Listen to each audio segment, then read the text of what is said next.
I know over the years you both have had to do several interviews, have had to stand in many courtrooms, have had to go through a lot of pain. So just tell me what today feels like for you. I feel that over the years we've had a lot of victory and felt like, we were striving for justice, and not only the justice that we got in the courtroom, but actually seeing it followed through. It gives you a sense in your heart of closure. And I feel like he has absolutely ripped that away from me. That The feeling, governor? yeah, absolutely. With his decision, not taking into account how us victims, the majority of us feel.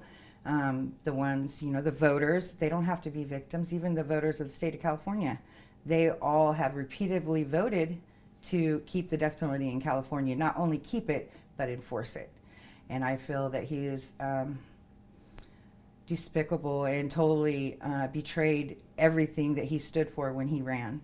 And the feeling that he is going to follow what the people want, I feel that he is definitely did his.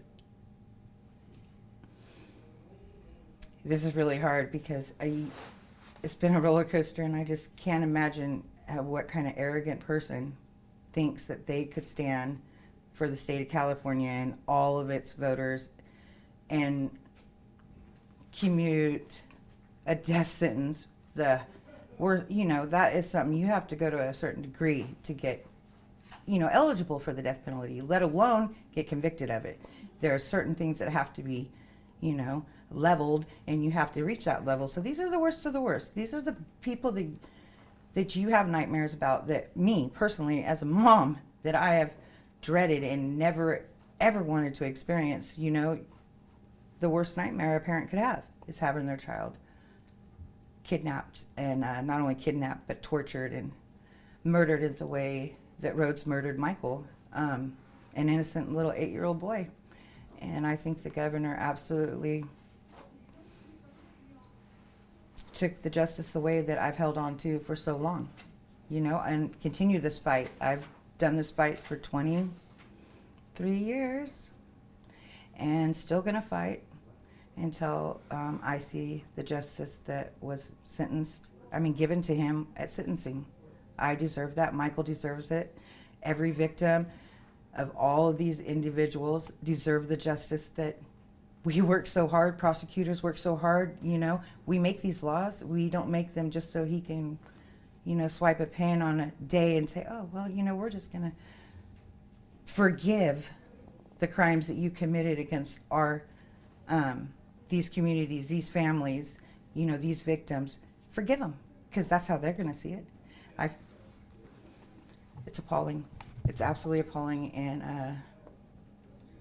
From what you're saying, it sounds like a new battle has begun. oh, absolutely. He's got a battle, because we're not going to stand silent. These murderers try to silence our children. These different individuals that, did these horrific crimes against us, they've all had one thing in common: to keep the victim from telling, from being, found out or connected or whatever. Now that's what he just did to us. He silenced the whole state of California, the voters. He silenced us by the swipe of a pen. And I think that if we could do something about it, which we're going to do everything we can, and we're not going nowhere. He's going to hear us loud and proud. Really loud. And Phyllis, I'm sure you echo a lot of those same feelings and sentiments, but in your own words, walk me through what it was like when you got the news.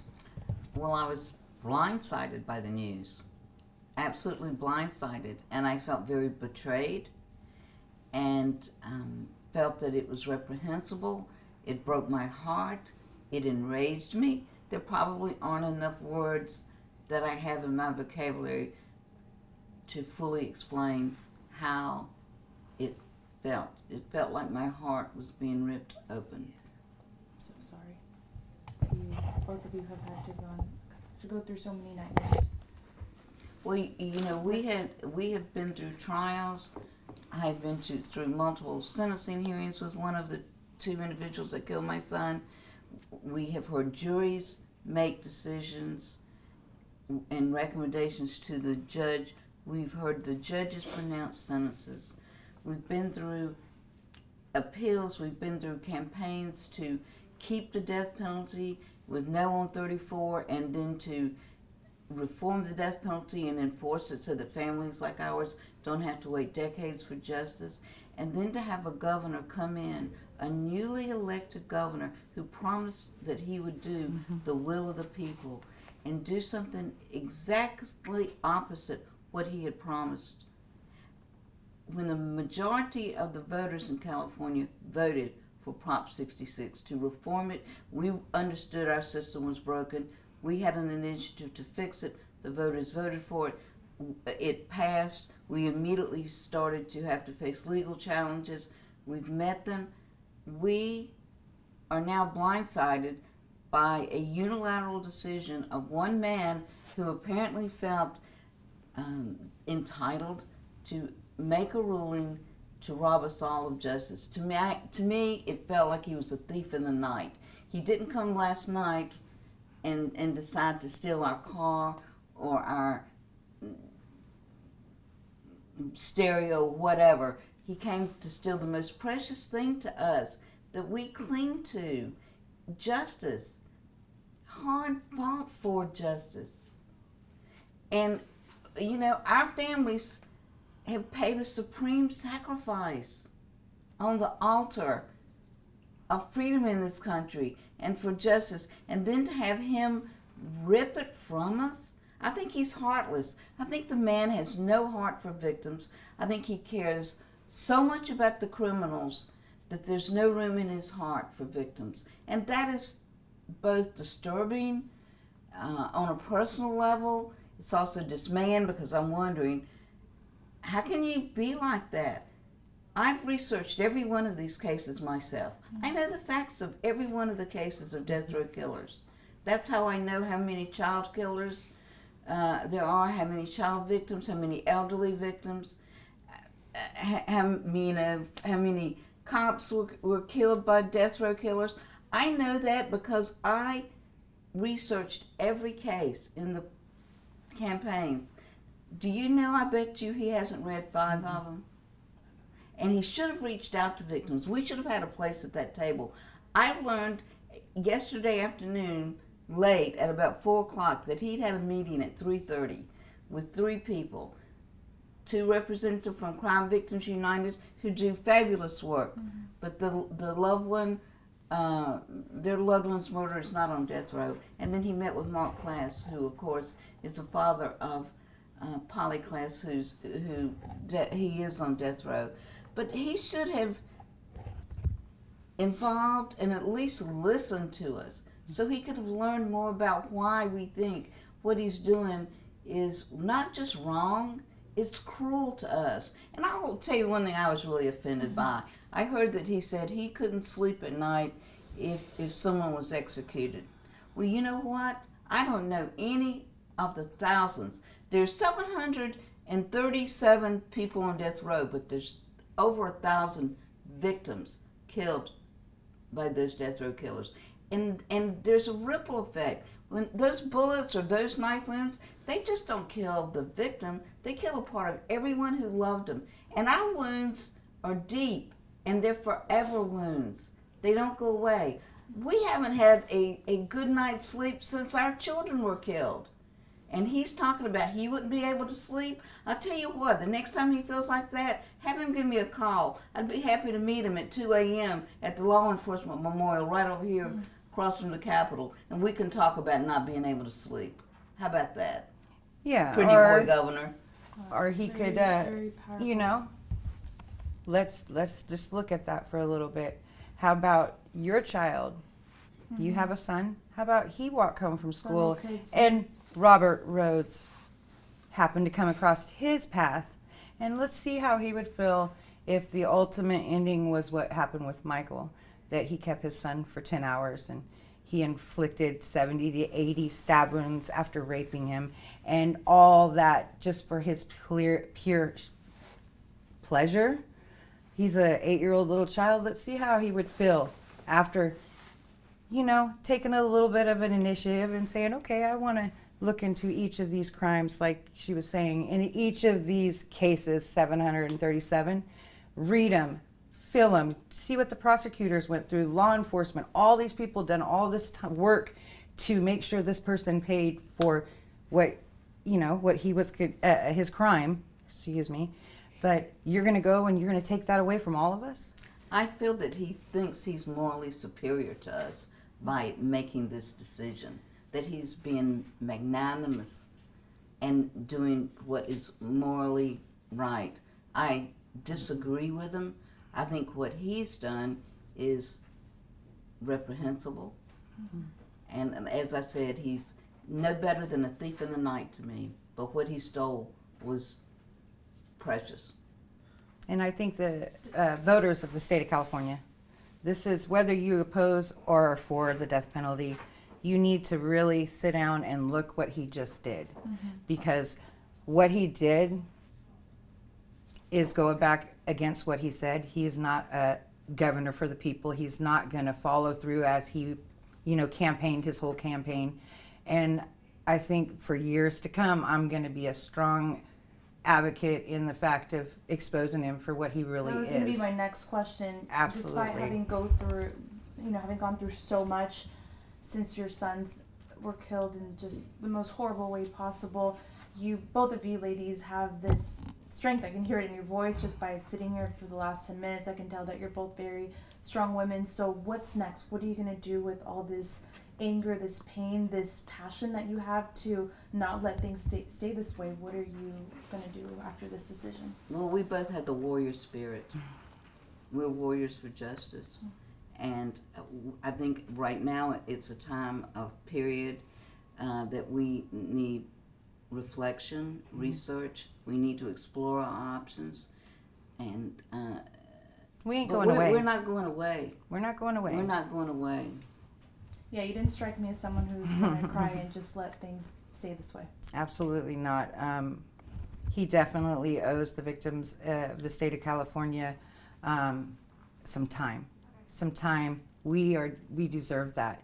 He just took something away that he can never give us back, that we fought for, stood by, went through hours of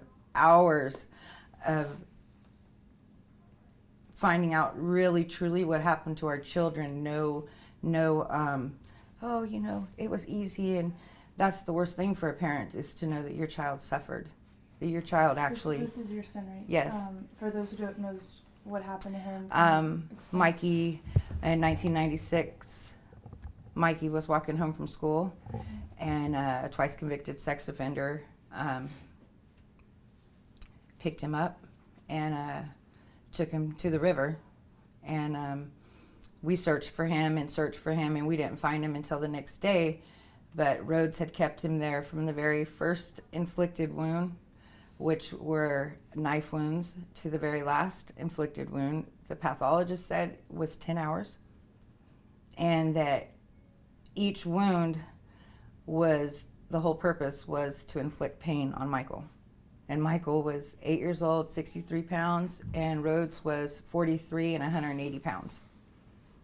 So that individual was the poster boy for the death penalty.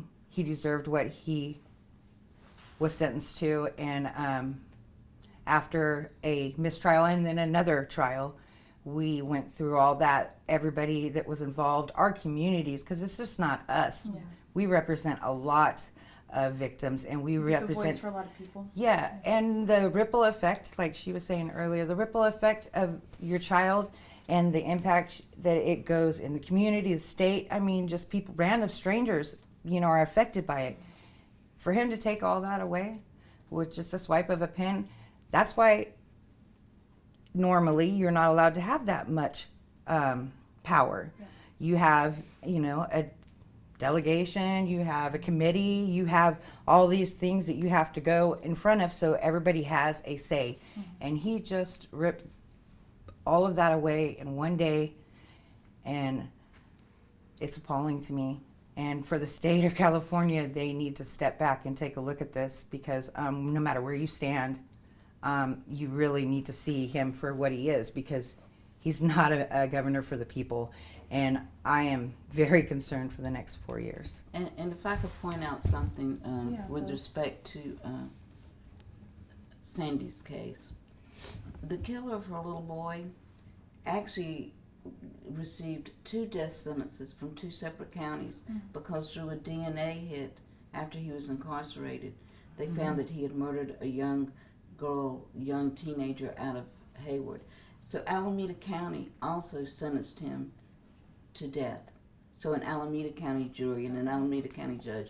And here, so 2 different counties' justice system worked to sentence this monster to death. And that's 16 years apart. And with a swipe of a pen, Gavin Newsom undid the work of 2 juries for 1 person. You know, I mean, it's crazy. It's crazy. We all want to believe that the justice system works. That is something that is the fiber of the state of California, and the fiber of seeing, you know, not being a criminal and being a good, responsible, upstanding citizen. So now you're telling me you could do the worst of the worst, and it's not just child killers, it's cop. I mean, there is a variety of people on death row for certain reasons. So you're going to tell me, let's reward them, let's, in their eyes, forgive them for their crimes, because that's what he just did when he did that. He told them that, see, you could do the worst of the worst and don't worry about it. We're not going to hold you to that. We're just going to commute your sentence. So he can sleep better at night? We don't sleep well. He shouldn't either, for what he's done to us. He needs to think about that. I would like to have a conversation with him face to face, because there's something I would ask him about my son. I would ask him. I feel too. My son served his country as a Marine officer. He lost his life protecting his community. Even in death, he continued to serve by being an organ donor, saving 5 lives. What more could my son have done for the citizens of California and for you, Governor Newsom, so that you wouldn't rob him of justice? What more could he have done? Because I can't think of too much more. And so he could sleep better at night. Ladies, thank you so much for